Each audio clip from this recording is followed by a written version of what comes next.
Hello guys, कैसे हो? I hope कि आप सब अच्छे होंगे, स्वस्थ होंगे, मस्त होंगे, अपना पूरा ख्याल रखते होंगे, लाइफ में आगे बढ़ते होंगे। तो आज मैं बताने जा रही हूँ कि कुल देवी की पूजा कैसे करते हैं।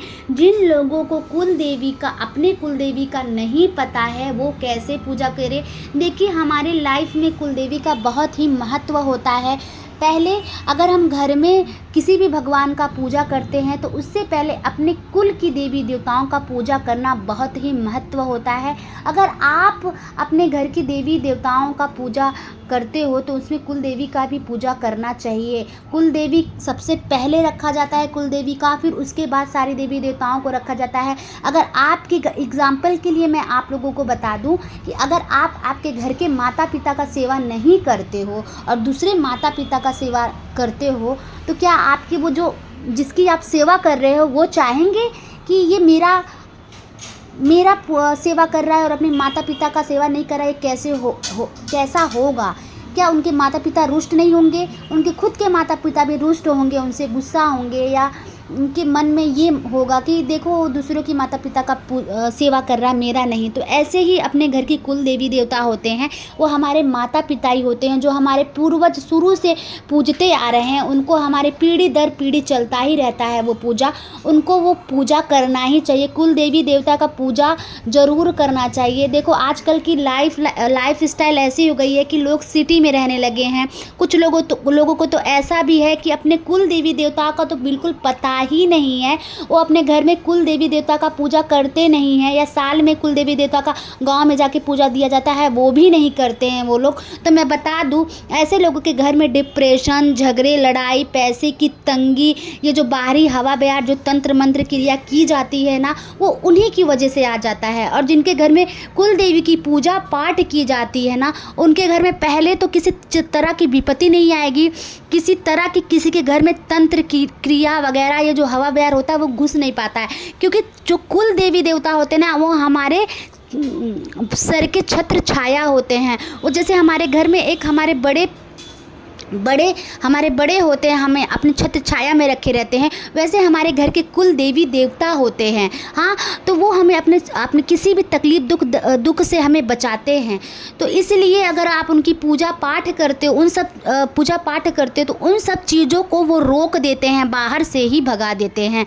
अगर आप कुल देवी देवता का भी पूजा नहीं करते तो सबसे बड़ी बात ये होती है कि आप जिस घर में अपने देवी देवता को मानते हो, उनकी पूजा कर रहे हो ना, तो वो पूरी तरीके से आपका पूजा स्वीकार नहीं करते हैं।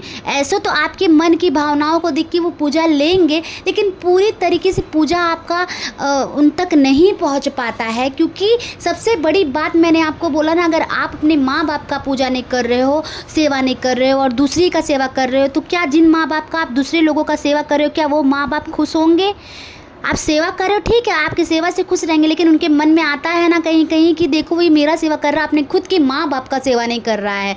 तो ये वो भगवान भी देखते हैं। और पहली बात तो कुल देवी देवता ऐसे होते हैं ना कि अगर आप उनकी वो रुष्ट हो जाए ना, सब तहस नहस कर देते हैं। जो हमारे घर की पीढ़ी दर पीढ़ी चलता आ रहा है, उसका तो पूजा करना चाहिए। अब सिटी में रहने वालों को अपना कुल देवी का पता नहीं होता है कि कैसे पूजा करें, उनके पूर्वज रहे नहीं हैं, उनको कुछ भी नहीं पता है। तो आज मैं उसी टॉपिक पे लेके आई हूँ कि जिनके कुल देवी देवता का पता नहीं है, पूजा कैसे करना है, उनका महीने में पूजा कैसे करना है, साल में कैसे पूजा करना है, उनको जिन लोगों का नाम नहीं पता, अपना गोत्र नहीं पता, तो उन लोगों को कैसे पूजा करना है। तो आज उसी टॉपिक में मैं ये वीडियो लेकर आई हूँ। आज इसी टॉपिक में आप लोगों को बताऊंगी इस वीडियो में कि कैसे उनको पूजा करना है, कैसे बुलाना है अपने घर पे, और कैसे महीने का पूजा करना है। तो चलिए वीडियो को ना लेट करते हुए वीडियो को आगे बढ़ाते हैं। तो देखिए, अगर आपको क्या करना है, अगर आपको अपने कुल देवी देवता का पता नहीं है तो आप मंगलवार के दिन में से इस उपाय को कर सकते हैं। इस उपाय से आपकी अपनी कुल देवी का पता चल जाएगा। कुल देवी की पूजा के लिए उपाय क्या करना है, किसी शुक्ल पक्ष के मंगलवार से शुरू करें। सुबह पूजा अर्चना के समय एक साबुत सुपारी लेना है। साबुत सुपारी तो आप लोग समझ रहे हो, खड़ा सुपारी, जैसे कि पूजा की दुकान पे मिल जाएगा। खड़ा सुपारी लेना है, उस सुपारी को स्नान कराना है और एक पाट पर रखना है, एक पत्र पर रख लेना है। जैसे कि कोई भी पत्र हो गया, उसमें रख लेना, एक पाट पे रख लेना है। प्रार्थना करना है आपको, प्रार्थना करें कि हे हमारे घर के कुल देवी या कुल देवता, आप कौन हो और कहाँ हो, मुझे इसके बारे में कुछ भी नहीं पता है, मैं आपको जानना चाहता हूँ या जानना चाहती हूँ। सुपारी का पंचोपचार पूजा अर्चना करना है। फिर आपको क्या करना है, सुबह ये सब कर लिए, करके रात में सोने से पहले सुपारी को फिर से पूजा करें और कहे कृपा कर मुझे स्वप्न में मार्ग दर्शन दे, सुबह मंदिर में रख दे। ठीक है, ऐसा 11 मंगलवार तक कठोर तपस्या के साथ करें। कुल देवी की पूजा के लिए ये चीज़ इस्तेमाल करना है। जैसे आपको क्या चीज़ इस्तेमाल करना है वो भी मैं आपको बता देती हूँ। चंदन लेना है, अक्षत लेना है, सिंदूर लेना है, नोट कर लीजिए। चंदन, अक्षत, सिंदूर, हल्दी में लपेटे पीले चावल, पान में सुपारी, लौंग, इलायची, दक्षिणा, गुलकंद, ये सब सामान सब पूजा की दुकान पे आप मिल जाएगा आपको। तो ऐसे पूजा करना है आप लोगों को, ये सब सामान से लेना है। आपको जो अक्षत लेना, क्या करना है, कुल देवी को भीगे हुए मतलब हल्दी होता है, हल्दी को थोड़ा सा पानी गंगा जल डाल लेना है, उसमें चावल को डाल के माँ कुल देवी को समर्पित करना है। उनको भीगे हुए चावल ही समर्पित किया जाता है, हल्दी से लपेटे हुए। ठीक है, और कुल देवी का कौन कौन सा दिन महीने में होता है वो भी मैं आपको बता देती हूँ। कुल देवी की पूजा के लिए शुभ दिन होता है पूर्णिमा, एकादशी, चतुर्दशी, अष्टमी। ठीक है, तो ये होता है कुल देवी का दिन। और आपको ऐसा पूजा करना है, पूजा करके आपको महीने का पूजा मैं आपको बता देती हूँ। महीने का पूजा आपको क्या करना है, कोई भी इन दिनों में से, जैसे कि मैंने आपको बताया पूर्णिमा, एकादशी, चतुर्थी, अष्टमी को, कोई भी महीने का ये दिन आपको एक महीने का कोई भी दिन उठा लेना है आपको।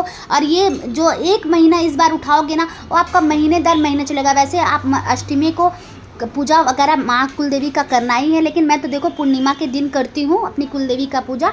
तो मेरे हिसाब से मैं पूर्णिमा के दिन करती हूँ। आपको इनमें से कोई भी दिन एक उठा लेना है और आपको हरदम के लिए महीने में उनका पूजा करना है, उनका हवन करना है। सूखे नारियल से गाँव का ऊपर ले लेना है, उसके ऊपर कपूर डाल लेना है। कपूर डालने के ऊपर वो जो सूखा छोटा वाला नारियल होता है वो तोड़ लेना है और उसके आसपास ऐसे रख देना है जैसे हवन करते हो। और उसके ऊपर से ओम कुलदेव्याय नमः का जप करते हुए ऊपर से घी डालना है और माता को भोग चढ़ाना है। माता को भोग कैसे चढ़ाना है, माता रानी को, कुल देवी माता रानी को या कुल देव को सफ़ेद प्रसाद चढ़ता है, मतलब सफ़ेद भोग लगता है। तो कोई भी मिठाई वगैरह ले लीजिए, नहीं हो सकता हो मिठाई वगैरह तो उनको खीर चढ़ाइए, घर पे बना हुआ खीर। वैसे तो मैं देखो अपनी कुल देवी को घर पे ही बना हुआ भोग चढ़ाती हूँ हर महीने में। वैसे तो रोज़ उनका एक दीपक जलाती हूँ। आपको क्या करना है, उनको उसमें भोग लगाना है। भोग लगा के चारों तरफ आचमन का पानी डाल देना है और कुल देवी को समर्पित करना है। जैसे दिए से आप दिखाते हो ना, धूप वगैरह दिखाते हो, वैसे ऐसे दिखा के हाथों से कुल देवी का नमस्कार करना है। लास्ट में आरती कर लेना है। और सबसे महत्वपूर्ण बात मैं आपको बताने वाली हूँ, आपको हर रोज़ जैसे आप अपने मंदिर में भगवान के लिए एक दीपक जलाते हो, कुल देवी के लिए भी एक दीपक उसी मंदिर में जलाना है। उनका नाम लेके, उनका नाम नहीं पता है, जैसे कि मैंने इस वीडियो में बताया ही है कि जिन लोगों को पता नहीं है तो उनका नाम नहीं पता है, तो उनका मंत्र का ये जप करना है, ओम ऐं ह्रीं क्लीं चामुंडाय विच्छे नमः। और ये भी मंत्र है ओम कुल देव्याय नमः। ये दोनों में से एक मंत्र आप जप के उनको उनके सामने दीप समर्पित कीजिए। दीप मतलब लंबे बाती का दीप होता है, लंबे बाती का कुल देवी को, देवता को लंबे बाती का ही दीप जलता है। तो घी से मैं दीप जलाती हूँ और तेल का दीप सारे देवी देवताओं को जलाती हूँ और कुल देवी के लिए घी का दीप जलाती हूँ। मतलब थोड़ा सा घी का दीप आप थोड़ा सा आधा चम्मच भी जला लोगे तो कुल देवी की दीप के लिए हो जाएगा।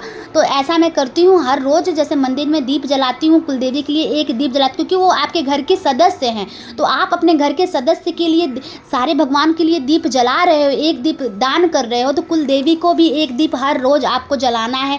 कुल देवी को खुश करने के लिए आपको हर रोज़ एक दीपक कुल देवी के लिए जलाना ही जलाना है अपने मंदिर में। ये याद रखें, अगर आपको कुल देवी रुष्ट होंगी, कैसे भी होंगी, कहीं भी होंगी, आप कैसे भी नाम लेके उनको मन से बुलाएंगे, वो दौड़ी आएंगी और आपकी सारी विपदा को हर लेंगी। आपकी कुल देवी आपको खुश कर लेंगी। और मैं आपको बता दूं, ये ऐसा नहीं कि आप कुछ दिन कर लिए फिर बात नहीं। जैसे आप भगवान का मंदिर में आप दीप जलाते हो, वैसे कुल देवी का भी हर रोज़ दीप जलाना ही जलाना है, याद रखिए।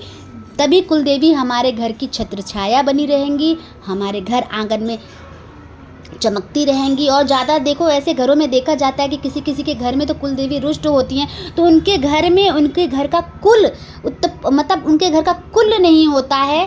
किसी किसी घर में देखा होगा कि उनके घर में बेटा बेटी नहीं होते हैं, या बेटा नहीं होता है, बेटियां हो जाती हैं। तो ये कुल देवी के रुष्ट होने का ये आप महीने का पूजा तो मैंने आपको बता दिया है कैसे करना है, लेकिन ये बहुत महत्व रखता है। ये जो एक दीप का मैं जो बात कर रही हूँ ना, एक दीप रोज़ जलाना ही। आप भगवान को जलाते हैं, उसके पास में कुलदेवी का दीप भी मंदिर में जलाना है, याद रखिएगा। मैंने आपको बता दिया कि कैसे करना है, आप ऐसा कीजिए। देखिए आपके घर का जितना भी दुख दरिद्र, जितनी भी विपदा आती होगी, आगे से सब सही हो जाएगी। तो ऐसे आपको करना है। तो मेरा वीडियो यहीं तक था, और आपको कुछ भी पूछना हो तो मेरे कमेंट्स बॉक्स में जाके पूछिए, मैं ज़रूर आंसर दूंगी। कोई भी ऐसा लगता हो कि नहीं, क्या बोलते हैं कि, तो मैं आपको बताऊंगी। तो ऐसे आपको कुलदेवी का पूजा करना है, हर रोज़ दीपक जलाना है, महीने का एक पूजा कुलदेवी को देना ही देना है। जैसे हवन सामग्री से मैंने बोला है, तो वैसे करना है।